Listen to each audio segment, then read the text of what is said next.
A hard deadline tonight for NFL players who've taken the hardest of hits. Today is the last day to file for benefits under the league's concussion settlement. Local players say that long-term health impacts are scary. Asher, they say it's quite an emotional time too.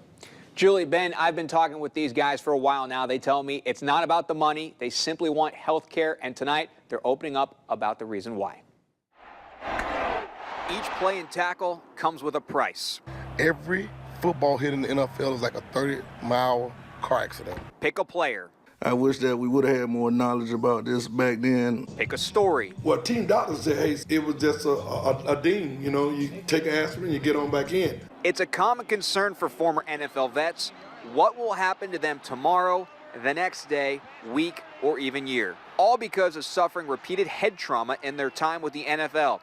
Tamark Vanover played 6 years with the Kansas City Chiefs and San Diego Chargers. Talking about him all night. My biggest fear today, waking up the next day not knowing who I am. I mean, I've seen a lot of stories on guys who went to sleep, woke up, and they were a totally different person. Didn't know who they were. Biggest fear about tomorrow, my kids having to bury me. It's one of my biggest fears. It's even more difficult for former players like Rodell Thomas in the early 80s with the Seahawks and Dolphins, who after suffering injuries had the pressure to go right back in. It was a job for me. If I couldn't play the next day or the next week, I was afraid of not being able to stay on the team because of that injury, so I couldn't afford to sit out. Godby High head football coach Corey Fuller spent 10 years in the league.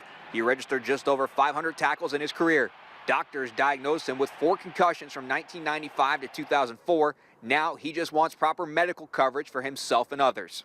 We're the #1 sport in America, in the world, NFL football, but we have probably the worst insurance deal after career is over with out of all the major league sports. You know, me, I would be fighting for better insurance and health care for players.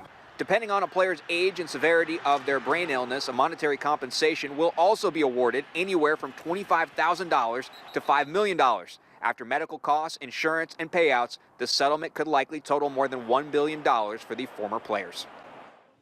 Now, after speaking with Corey, Tamark, and Rodell, one thing is clear. They tell me this is not about a payday from the NFL. It's all about living long, healthy lives with a peace of mind in a place that terrifies them daily. Julie, Ben, also should be noted, since 2002, the NFL has made 47 rule changes to protect players, improving practice methods, better educating players in personnel concussions, and strengthening the league's medical protocols.